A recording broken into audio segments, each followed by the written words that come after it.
નમસ્કાર વિદ્યાર્થી મિત્રો, એસએન વિદ્યાલય દ્વારા શરૂ કરેલા ઈ-લર્નિંગ પ્રોગ્રામમાં આપનું હાર્દિક સ્વાગત છે. રસાયણ વિજ્ઞાનની અંદર પૃષ્ઠ રસાયણ શાસ્ત્રના ચેપ્ટરમાં આજે જે આપણે ટોપિક ભણવાના છે એ ટોપિક એકદમ સહેલા છે. અગાઉ ગયા પીરિયડની અંદર આપણે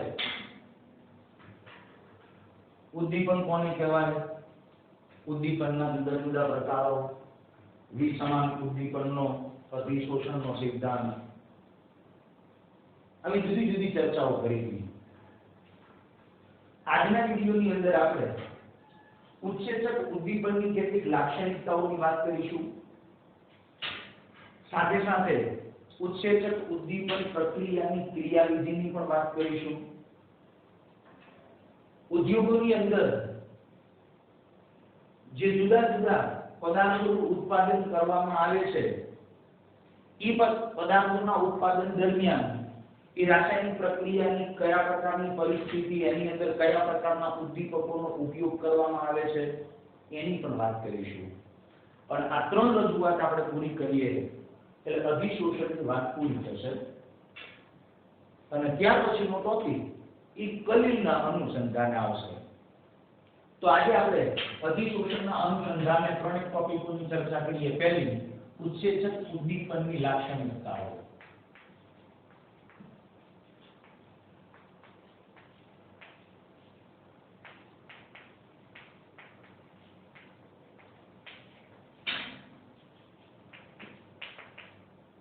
ગયા વિડિયોની અંદર આપણે ઉત્સેચક વિશેની માહિતી આપી હતી કે ભાઈ ઉત્સેચક એટલે શું?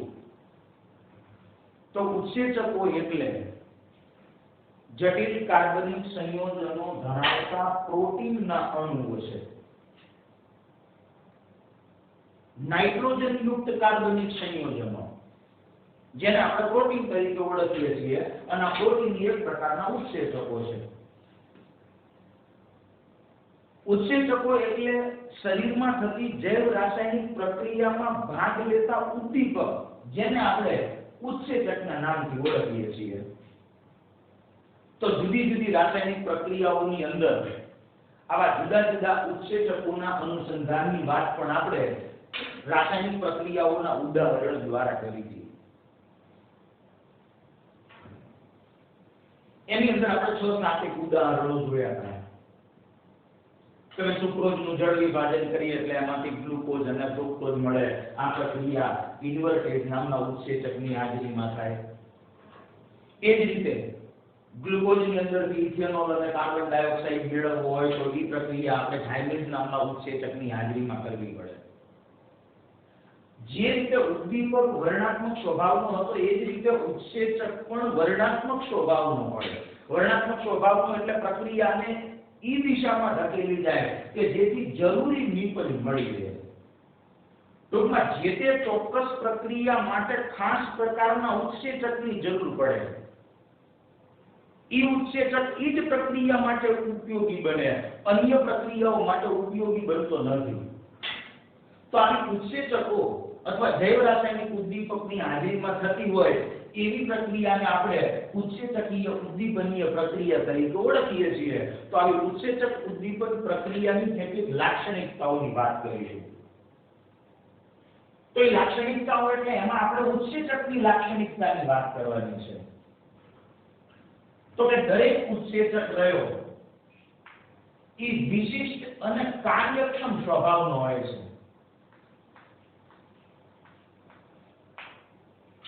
દરેક ઉત્સેચક એ વિશિષ્ટ અને કાર્યક્ષમ સ્વભાવનો હોય. હવે વિશિષ્ટ અને કાર્યક્ષમ સ્વભાવનો એનો અર્થ શું? તો કે ઉત્સેચકનો કોઈ એક અણુ પ્રક્રિયકના 10 લાખ અણુઓનું પ્રતિ મિનિટમાં નિપજમાં રૂપાંતરણ કરી શકે છે. પણ એટલે જ આપણે કહીએ છીએ કે ઉત્સેચક વિશિષ્ટ કાર્યક્ષમતા ધરાવતો હોય છે. કોઈ એક ઉત્સેચક પ્રતિ મિનિટ પ્રક્રિયકના 10 લાખ અણુઓનું નિપજની અંદર રૂપાંતરણ કરી શકે છે. આ ઉત્સેચક ઉદ્દીપનમાં રહેલા ઉત્સેચકની પહેલી લાક્ષણિકતા છે. રાસાયણિકતા કે ભાઈ દરેક ઉત્સેચક ક્રિયો એ ઉચ્ચતમ વિશિષ્ટ સ્વભાવ ધરાવે છે.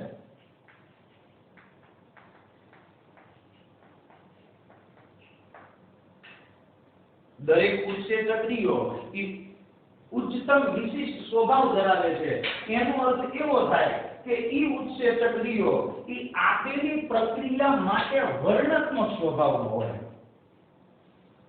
ઈ જે તે ચોક્કસ પ્રકારની રાસાયણિક પ્રક્રિયા માટે જ ઉપયોગી બની શકે.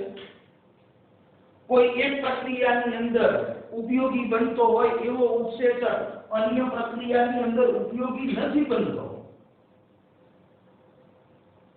દાખલા તરીકે આપણે આની પ્રક્રિયાઓની વાત કરી હતી, એમાં એક ઉદાહરણ તમને આપ્યું હતું કે ભાઈ યુરિયાનું જળ વિભાજન કરી એમાંથી એમોનિયા અને કાર્બન ડાયોક્સાઇડ મેળવવું હોય તો યુરિક નામના ઉત્સેચકની હાજરીમાં યુરિયાનું જળ વિભાજન થાય.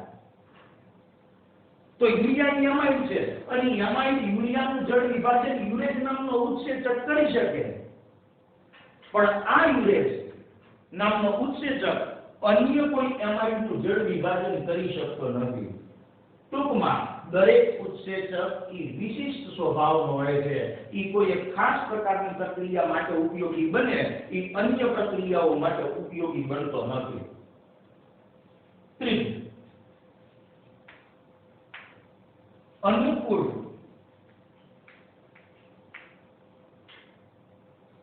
તાપમાન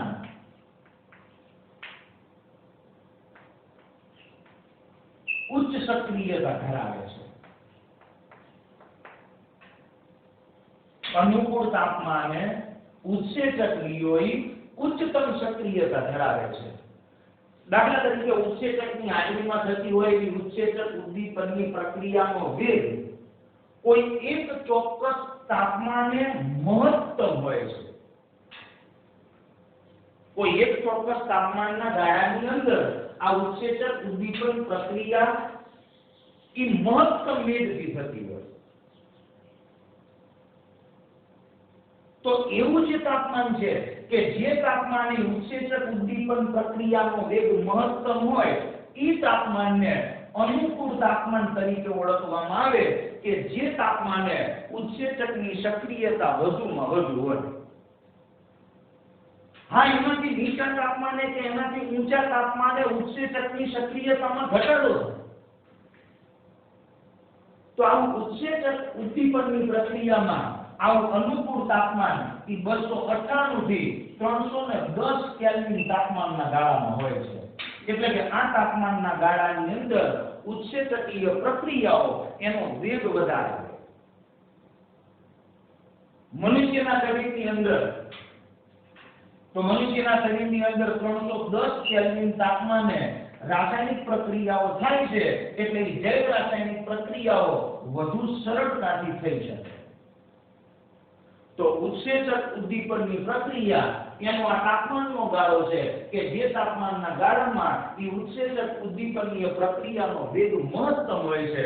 આનાથી નીચું તાપમાન હોય, આનાથી ઊંચું તાપમાન હોય તો ઉદ્દીપકની સક્રિયતા ઘટી જાય છે. તો ઉત્સેચક આવા અનુકૂળ તાપમાને સૌથી વધુ સક્રિયતા દર્શાવે છે અને ઈ ગાળો છે 298 થી 310 કેલ્વિન તાપમાનનો. ચોથું, અનુકૂળ પીએચ ના મૂલ્યે ઉચ્ચ સક્રિયતા. ઉત્સેચક ઉદ્દીપનની આ જૈવ રાસાયણિક પ્રક્રિયા એ કોઈ ચોક્કસ pH ના તાપમાનનો ગાળો હોય તો એ રાસાયણિક પ્રક્રિયા એનો વેગ વધારે હોય અથવા એ વખતે ઉત્સેચકની સક્રિયતા મહત્તમ હોય છે. એવું ચોક્કસ pH મૂલ્ય કે જે pH મૂલ્યએ ઉત્સેચક ઉદ્દીપનની પ્રક્રિયા એ વધારે વેગથી થાય અથવા તો ઉત્સેચકની સક્રિયતા વધુમાં વધુ હોય છે અને એ pH મૂલ્ય 5 થી 7 pH ના ગાળામાં હોય છે. એટલે જો આ pH નો ગાળો હોય તો એવા ગાળામાં ઉત્સેચક ઉદ્દીપન પ્રક્રિયાની સક્રિયતા વધુમાં વધુ હોય છે. પાંચમી લાક્ષણિકતા આવશે ઈ છે સહ-ઉત્સેચક અને ઉત્તેજક. એની હાજરીમાં ઉત્સેચકની સક્રિયતામાં વધારો થાય છે.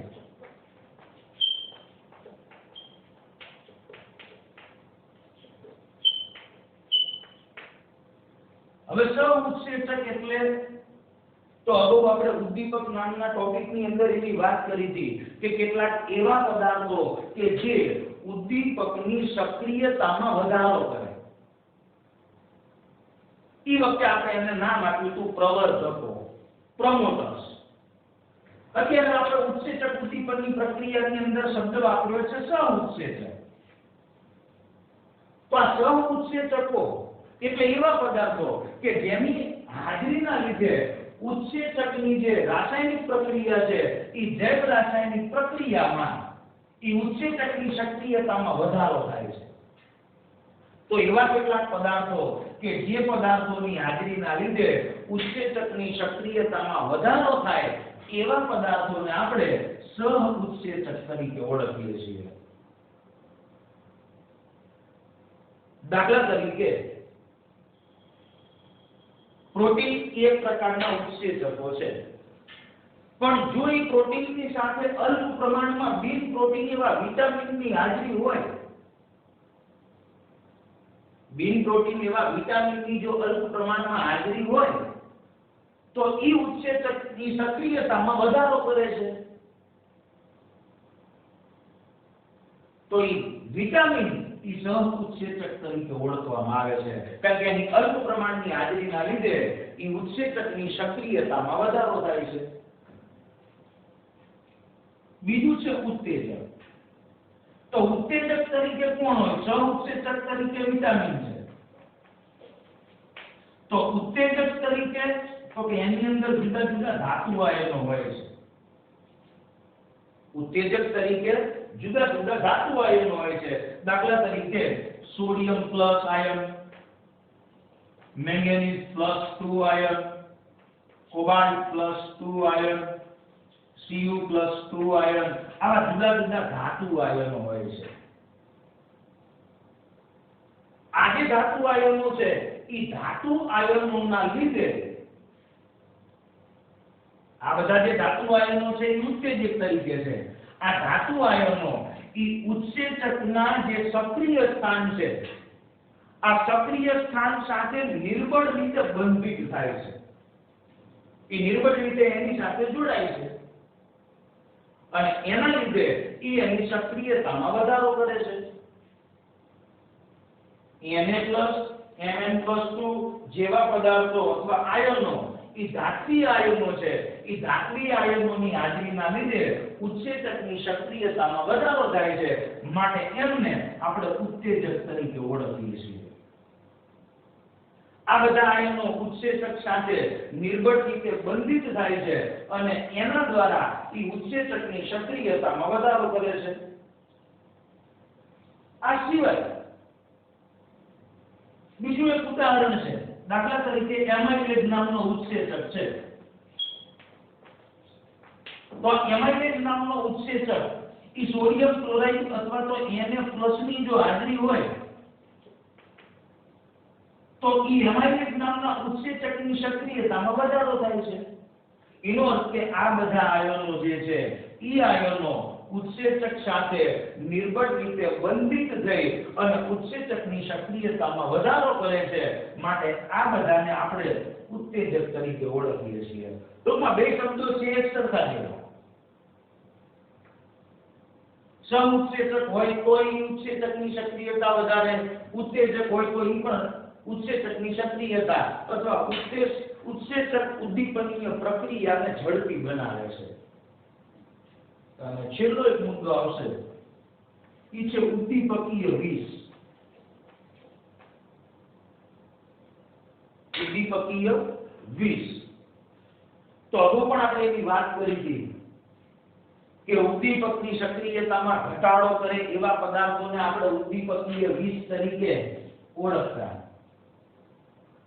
તો ઉત્સેચક ઉદ્દીપકની પ્રક્રિયાની અંદર પણ કેટલાક એવા પદાર્થો હાજર હોય છે જે ઉત્સેચકની ઈ રાસાયણિક પ્રક્રિયાને નિરોધે છે અને અવરોધે છે,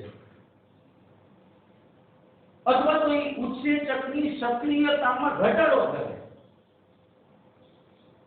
અથવા તો એની સક્રિયતાને સંપૂર્ણપણે નાબૂદ કરી નાખે. તો એવા જે પદાર્થો છે એને આપણે નિરોધકો અથવા તો ઉદ્દીપકીય વિષ તરીકે ઓળખીએ છીએ. તો આવા જે પદાર્થો છે ઈ પદાર્થો પણ ઉત્સેચકના જે ક્રિયાશીલ સમૂહો હોય ઈ ક્રિયાશીલ સમૂહો સાથે જોડાઈ અને ઉત્સેચક ઉદ્દીપકની ક્રિયામાં અવરોધ ઊભો કરે છે.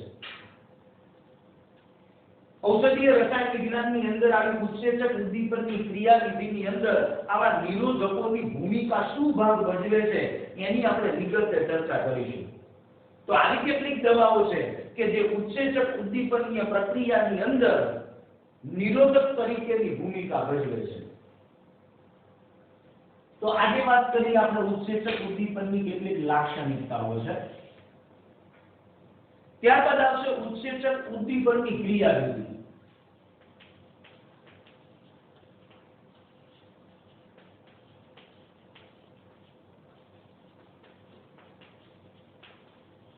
ઉત્સેચક ઉદ્દીપકની જે પ્રક્રિયા છે એ ઉત્સેચક ઉદ્દીપકની પ્રક્રિયાની ક્રિયાવિધિ.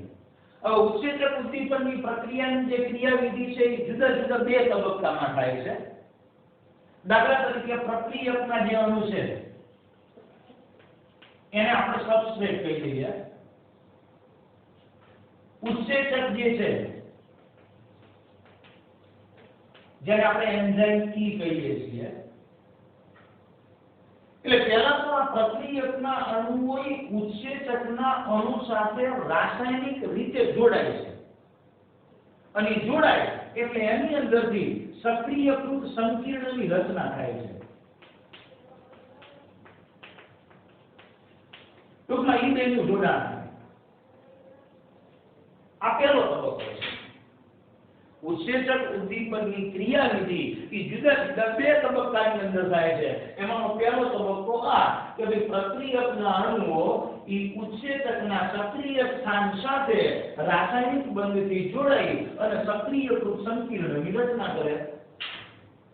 અને બીજો જે તબક્કો છે કે જેમાં સક્રિયકૃત સંકીર્ણનું બીજા તબક્કાની અંદર વિઘટન થાય.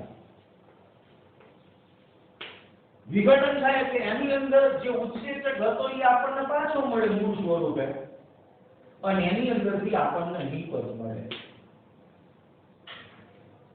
તો આવી ઉત્સેચક ઉદ્દીપકની ક્રિયાવિધિ છે જે આવા બે તબક્કાની અંદર થાય છે. તો ઉત્સેચક શું છે તો કે ઉત્સેચક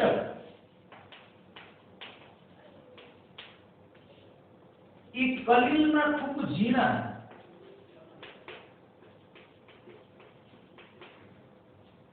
કણો છે. ઉત્સેચક એ કલીલના ખૂબ ઝીણા કણ છે જેની સપાટી ઉપર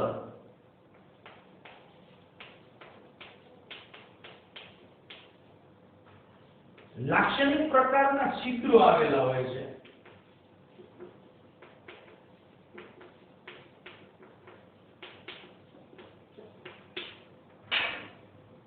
ઉત્સેચકો ઈ કલીલના કણોની સપાટી ઉપર ઉત્સેચક ઈ કલીલના ઝીણા કણો છે અને ઈ કણોની સપાટી ઉપર આમાં લાક્ષણિક એવા છિદ્રો રહેલા હોય છે જે ચોક્કસ પ્રકારનો આકાર ધરાવે છે. અને ઈ છિદ્રોની અંદર કેટલાક સક્રિય સમૂહ ગોઠવાયેલા હોય છે. દાખલા તરીકે NH2 નામનો સમૂહ છે, COOH નામનો સમૂહ છે, OH નામનો સમૂહ છે. આવા બધા સમૂહો આ ઉત્સેચકના કલીલ સ્વરૂપના ખૂબ ઝીણા કણો કે જેની સપાટી ઉપર જે છિદ્રો આવેલા છે એ છિદ્રો એ લાક્ષણિક આકાર ધરાવે છે અને એની અંદર આવા સક્રિય સમૂહો ગોઠવાયેલા હોય છે. આ જે સક્રિય સમૂહ છે એ ખરેખર ઉત્સેચકના સક્રિય સ્થાન છે અથવા એના સક્રિય કેન્દ્રો છે.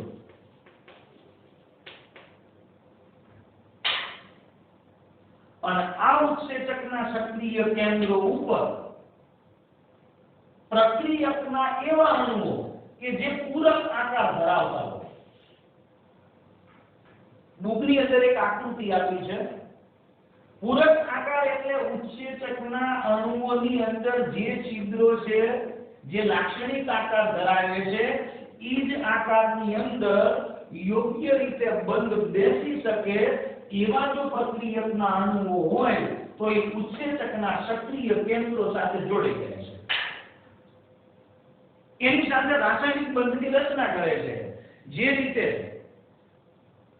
તારાની અંદર ચાવી એની ખાંચની અંદર યોગ્ય રીતે બંધ બેસી જાય એવી જ રીતે ઉત્સેચકના એ સક્રિય કેન્દ્રની અંદર પ્રક્રિયાર્થી અથવા પ્રક્રિયકના અણુઓ યોગ્ય રીતે બંધ બેસે છે અને એના લીધે એમની વચ્ચે રાસાયણિક બંધની રચના થઈ અને સક્રિયકૃત સંકીર્ણની રચના થાય છે. આ સક્રિયકૃત સંકીર્ણનું આગળ વિઘટન થાય અને એ વિઘટન દરમિયાન એમાંથી ઉત્સેચક આપણને મૂળ સ્વરૂપે પાછો મળે અને પ્રક્રિયકોનું નિપજની અંદર રૂપાંતર થઈ જાય. ટૂંકમાં ઉત્સેચક ઉદ્દીપનની ક્રિયાવિધિની અંદર એ પ્રક્રિયા થવા માટે જવાબદાર આ ઉત્સેચકની છિદ્રોમાં લાક્ષણિક આકાર જે છે એમાં રહેલા ક્રિયાશીલ સમૂહો એ આના સક્રિય કેન્દ્રો છે અને સક્રિય કેન્દ્રો વડે પ્રક્રિયકના પૂરક આકાર ધરાવતા અણુઓ આકર્ષાઈ રાસાયણિક બંધની રચના કરે અને એમાંથી સક્રિયકૃત સંકીર્ણ બનાવે છે. જેનું બીજા તબક્કામાં આગળ વિઘટન થઈ એમાંથી આપણને ઉત્સેચક પાછો મળે અને નિપજ મળે છે. તો ઉત્સેચક ઉદ્દીપનની આ પ્રકારની ક્રિયાવિધિ છે. ત્યાર પછી આવશે ઉદ્યોગોની અંદર થતી હોય એવી કેટલીક પ્રક્રિયાઓ. દાખલા તરીકે હેબર પદ્ધતિ છે. તો હેબર પદ્ધતિ દ્વારા ઉદ્યોગની અંદર આપણે એમોનિયાનું ઉત્પાદન કરીએ છીએ. તો એ એમોનિયાનું વિશાળ પાયા ઉપર ઉત્પાદન કરવું હોય તો પ્રક્રિયા પરિસ્થિતિ કઈ હોય, એની અંદર કયા પ્રકારના ઉદ્દીપકનો ઉપયોગ થાય, એમાં કયા પ્રવર્ધકોનો ઉપયોગ થાય. તો અહીંયા તમને ઔદ્યોગિક ઉત્પાદનમાં જુદા જુદા ત્રણ એક આપેલા છે. એમાં એક આવશે હેબર પદ્ધતિ દ્વારા એમોનિયાનું ઔદ્યોગિક ઉત્પાદન. બીજું આવશે સંપર્ક વિધિ દ્વારા સલ્ફ્યુરિક એસિડનું ઉત્પાદન અને ત્રીજું એક આવશે ઓસ્વાલ્ડ પદ્ધતિ દ્વારા નાઇટ્રિક એસિડનું ઉત્પાદન. તો પહેલા આપણે હેબર પદ્ધતિ દ્વારા એમોનિયાના ઉત્પાદનની વાત કરીએ.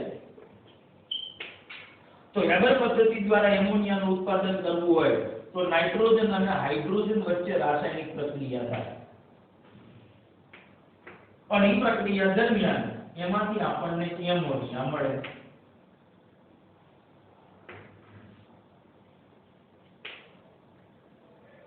આ પ્રક્રિયાની અંદર આપણે ઉદ્દીપક તરીકે લોખંડનો ભૂકો ઉમેરીએ છીએ. સંતુલનવાળા ચેપ્ટરની અંદર આપણે હેબર પદ્ધતિની અંદર એવી રજૂઆત કરી હતી કે એ પ્રક્રિયા એના માટે કોઈ નક્કી કરેલું દબાણ અથવા કોઈ ચોક્કસ તાપમાને રાસાયણિક પ્રક્રિયાનો વેગ વધે છે. તો આ પ્રક્રિયાની અંદર 212 જેટલું દબાણ રાખવામાં આવે છે. 723 થી 773 કેલ્વિન જેટલું તાપમાન રાખવામાં આવે છે. ઉદ્દીપકની સક્રિયતામાં વધારો કરવા માટે એમાં પ્રવર્ધક તરીકે મોલિબ્ડેનમ એનો ઉપયોગ કરવામાં આવે. આ સિવાય એની અંદર પોટેશિયમનો ઓક્સાઇડ અથવા તો એલ્યુમિના એનું મિશ્રણ પણ વપરાય છે કે જેથી રાસાયણિક પ્રક્રિયા ખૂબ જ ઝડપથી થાય, રાસાયણિક પ્રક્રિયાનો વેગ વધે અને ઓછામાં ઓછા સમયમાં વધુમાં વધુ એમોનિયાનું ઉત્પાદન કરી શકાય. તો આ પ્રમાણે એની અંદર આયર્ન, મોલિબ્ડેનમ, આયર્નના ઓક્સાઇડ, પોટેશિયમના ઓક્સાઇડ, એલ્યુમિનિયમના ઓક્સાઇડ આ બધાના મિશ્રણનો ઉપયોગ કરીએ તો એમોનિયાનું વધુમાં વધુ ઉત્પાદન ઓછામાં ઓછા સમયમાં મેળવી શકાય. તો આ એક પદ્ધતિ છે જેની અંદર આપણે લોખંડનો ભૂકો ખૂબ ઝીણા ભૂકા સ્વરૂપે ઉદ્દીપક તરીકે ઉપયોગમાં લઈએ છીએ. બીજું જે આવશે એ છે ઓસ્વાલ્ડ પદ્ધતિ.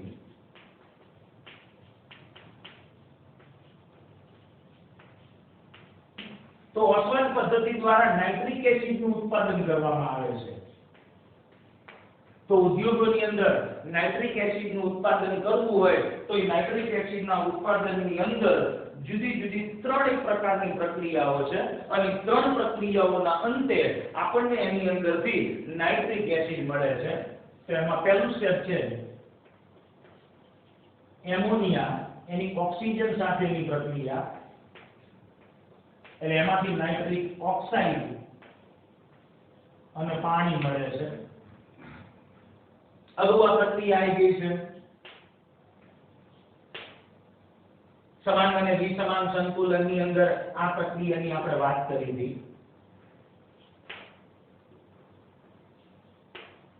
તો આ પ્રક્રિયા પ્લેટિનમ ઉદ્દીપકની હાજરીમાં થાય છે. એટલે પ્લેટિનમ એસ્બેસ્ટોસ નામના ઉદ્દીપકની હાજરીમાં આ રાસાયણિક પ્રક્રિયા કરવામાં આવે છે અને ಈ પ્રક્રિયા દરમિયાન તાપમાન 573 કેલ્વિન જેટલું રાખવામાં આવે છે. તો આનું પહેલું સ્ટેપ છે નાઇટ્રિક એસિડના ઉત્પાદનનું.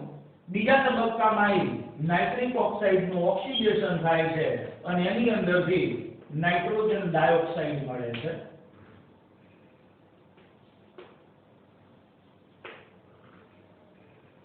અને ત્રીજા તબક્કાની અંદર એ નાઇટ્રોજન ડાયોક્સાઇડ પાણી સાથે પ્રક્રિયા કરે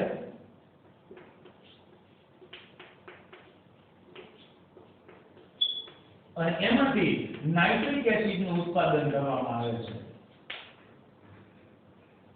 તો આવી જુદી જુદી ત્રણ સ્ટેપની અંદર આ રાસાયણિક પ્રક્રિયા થાય છે અને એ પ્રક્રિયા દરમિયાન આપણને નાઇટ્રિક એસિડ મળે છે. તો એ તબક્કામાં અહીંયા નાઇટ્રિક એસિડની વાત કરીએ તો હાઇડ્રોજન 2 છે, ઓક્સિજન 2 2 4 ને 5 છે. સમીકરણનું સંતુલન કરવું પડશે. તો એના અનુસંધાને અહીંયા આપણે 4 NO2 મૂકી દઈએ. અહીંયા 4 કરીને 12 ઓક્સિજન, 4 દુ 8, 2 10, અહીંયા 2 મૂકી દઈએ, 12 ઓક્સિજન, 4 હાઇડ્રોજન, 4 હાઇડ્રોજન. તો પ્લેટિનમ એસ્બેસ્ટોસ નામના ઉદ્દીપકની હાજરીમાં 573 કેલ્વિન તાપમાને એમોનિયાની ઓક્સિજન સાથેની પ્રક્રિયા થાય એટલે પહેલા નાઇટ્રિક ઓક્સાઇડ બને, બીજા તબક્કામાં નાઇટ્રોજન ડાયોક્સાઇડ અને ત્રીજા તબક્કાની અંદર આપણને નાઇટ્રિક એસિડ મળે છે. આ પદ્ધતિને નાઇટ્રિક એસિડના ઉત્પાદનની ઓસ્વાલ્ડ પદ્ધતિ તરીકે ઓળખવામાં આવે છે. ત્રીજું તો કે સલ્ફ્યુરિક એસિડનું ઉત્પાદન. તો સલ્ફ્યુરિક એસિડના ઉત્પાદનની પદ્ધતિ જેને આપણે સંપર્ક વિધિ તરીકે ઓળખીએ છીએ. તો એ સંપર્ક વિધિ દ્વારા સલ્ફ્યુરિક એસિડનું ઉત્પાદન એની અંદર પણ જુદી જુદી ત્રણ પ્રક્રિયાઓ છે અને એ ત્રણ પ્રક્રિયાના અંતે આપણને સલ્ફ્યુરિક એસિડ મળે છે. તો સલ્ફ્યુરિક એસિડમાં પહેલું સ્ટેપ છે સલ્ફર ડાયોક્સાઇડનું ઓક્સિડેશન કરીએ એટલે એમાંથી સલ્ફર ટ્રાયોક્સાઇડ મળે છે. આ પ્રક્રિયા પ્લેટિનમ એસ્બેસ્ટોસ ઉદ્દીપકની હાજરીમાં કરવામાં આવે છે અથવા વેનેડિયમ પેન્ટોક્સાઇડ નામના ઉદ્દીપકની હાજરીમાં કરવામાં આવે. આ પ્રક્રિયાની અંદર તાપમાન 623 થી 673 કેલ્વિન જેટલું હોય છે. સોરી 673 કેલ્વિન થી 723 કેલ્વિન ની આજુબાજુ હોય છે. એટલે આ તાપમાનના ગાળાની અંદર પ્રક્રિયા કરવામાં આવે છે. ઉત્પન્ન કરેલા સલ્ફર ટ્રાયોક્સાઇડ ને સલ્ફ્યુરિક એસિડ દ્વારા શોષી લેવામાં આવે. એટલે બીજા તબક્કામાં એની અંદરથી આપણને વોલ્યુમ મળે છે અથવા જેને આપણે ધુમાયમાન સલ્ફ્યુરિક એસિડ તરીકે ઓળખીએ છીએ. અને છેલ્લા તબક્કામાં ઈ વોલ્યુમની અંદર વધારે પ્રમાણમાં પાણી ઉમેરી દઈએ એટલે એમાંથી આપણે સલ્ફ્યુરિક એસિડ મેળવી શકીએ છીએ.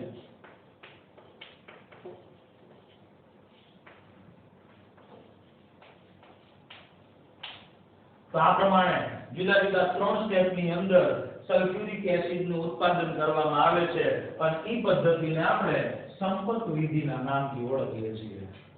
તો ઉદ્યોગોની અંદર આ જે રસાયણો છે એનું વધુમાં વધુ ઉત્પાદન કરવામાં આવે છે કારણ કે મોટા ભાગના રાસાયણિક ખાતરોની અંદર એમોનિયાનો ઉપયોગ થાય છે.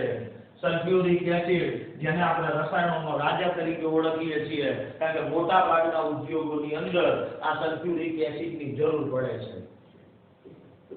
તો આવી ઉદ્દીપકની હાજરીમાં થતી હોય એવી ઉદ્યોગોમાં થતી પ્રક્રિયાઓ જેમાં એક હેબર પદ્ધતિ જેના દ્વારા એમોનિયા બને, ઓસ્વાલ્ડની પદ્ધતિ જેના દ્વારા નાઇટ્રિક એસિડનું ઉત્પાદન થાય અને સંપર્ક વિધિ કે જેના દ્વારા સલ્ફ્યુરિક એસિડનું ઉત્પાદન કરવામાં આવે છે. તો અહીંયા અધિશોષણની વાત પૂરી થાય છે. હવે પાઠનો એક નવો ટોપિક આવશે ઈ છે કલિલ. કલિલ એ સમજવું હોય તો પહેલા તમારે દ્રાવણના 2 પ્રકારની આપણે વાત કરીએ. 11મા ધોરણની અંદર આપણે સમાન અને વિસમાન મિશ્રણની વાત કરી છે. સમાન પ્રણાલી, વિસમાન પ્રણાલી અને એવી જ એક પ્રણાલી છે કલિલ પ્રણાલી. કલિલ કોઈ પદાર્થ નથી પણ એ પદાર્થની એક અવસ્થા છે. અત્યારે આપણે ટૂંકમાં કલિલ કોને કહેવાય, કલિલ એટલે શું એની થોડીક રજૂઆત કરી દઈએ. દાખલા તરીકે 11મા ધોરણમાં આપણે એવું જોયું હતું કે પાણીની અંદર થોડીક રેતી નાખી અને દ્રાવણને જો હલાવવામાં આવે તો રેતીના કણો એ પાણીની અંદર નિલંબિત થતા હોય છે પણ જો એને થોડોક સમય મૂકી રાખીએ તો એ કણો એ પાણીની અંદર તળિયે બેસી જાય છે. આવું જે દ્રાવણ છે એને આપણે આલંબિત અથવા તો નિલંબિત દ્રાવણ કહેતા. આલંબિત દ્રાવણ એ વિસમાન પ્રણાલી છે જેમાં રેતી અને પાણી આ બેને આપણે એક ચોક્કસ પ્રકારની હદ રેખાથી અલગ પાડી શકીએ છીએ. કલિલ એ પણ વિસમાન પ્રણાલી છે પણ આલંબિત દ્રાવણ અને કલિલ દ્રાવણ એમાં થોડો ફેર છે કે ભાઈ આલંબિત દ્રાવણ અથવા નિલંબિત દ્રાવણમાં આપણે રેતીને પાણીની અંદર ઉડી દ્રાવણને હલાવ્યું એટલે રેતીના કણો નિલંબિત સ્વરૂપે રહેતા પણ થોડાક સમય પછી પાત્રના તળિયે બેસી જતા. જ્યારે કલિલના કણો એની સરખામણીમાં કદમાં નાના હોય. એ દ્રાવણને આપણે હલાવીએ એટલે એ કણોની આ એ દ્રાવણની અંદર નિલંબિત સ્વરૂપે જ રહે છે. એ પાત્રના તળિયે બેસી જતા નથી. ટૂંકમાં કલિલમાં રહેલા કણોની સાઈઝ એ નિલંબિત દ્રાવણમાં રહેલા કણોની સાઈઝ કરતા નાની હોય છે. બીજું એક આપણે જોયું તો સમાન દ્રાવણ. તો સમાન દ્રાવણ એટલે કેવું તો કે એમાં દ્રાવકની અંદર દ્રાવ્ય પદાર્થને ઉમેરી દ્રાવક અને દ્રાવ્યના કણોને આપણે પાતળી ભેદ રેખાથી અલગ પાડી શકતા નથી કારણ કે એ મિશ્રણમાં એની સંરચના દરેક જગ્યાએ એક સમાન હોય છે. પાણીની અંદર તમે ખાંડ નાખી દો અથવા તો પાણીની અંદર મીઠું નાખી અને દ્રાવણ બનાવી દો તો એ દ્રાવણ એ સમાન દ્રાવણ છે, સમાન મિશ્રણ છે. તો સમાન મિશ્રણમાં રહેલા જે કણો છે એ કણોની સાઈઝ એ તો કલિલ દ્રાવણના કણો કરતા મોટી હોય છે. ટૂંકમાં કલિલ એ સમાન પ્રણાલી અને નિલંબિત પ્રણાલી આ વચ્ચે રહેલી કણોની એક ચોક્કસ પ્રકારની સાઈઝ ધરાવતી એક પદાર્થની અવસ્થા છે. એ કોઈ પદાર્થ નથી પણ એક પ્રકારની અવસ્થા છે કે ભાઈ કણોની સાઈઝનો તફાવત છે. સાચા દ્રાવણના જે કણો હોય એનું માપ સૌથી નાનું હોય. નિલંબિત દ્રાવણમાં રહેલા જે કણો છે દ્રાવ્યના એનું માપ સૌથી મોટું હોય. જ્યારે કલિલમાં રહેલા જે દ્રાવ્યના કણો છે એનું માપ સાચા દ્રાવણમાં રહેલા દ્રાવ્યના કણો કરતા મોટું અને નિલંબિત દ્રાવણમાં રહેલા દ્રાવ્યના કણો કરતા નાનું હોય છે.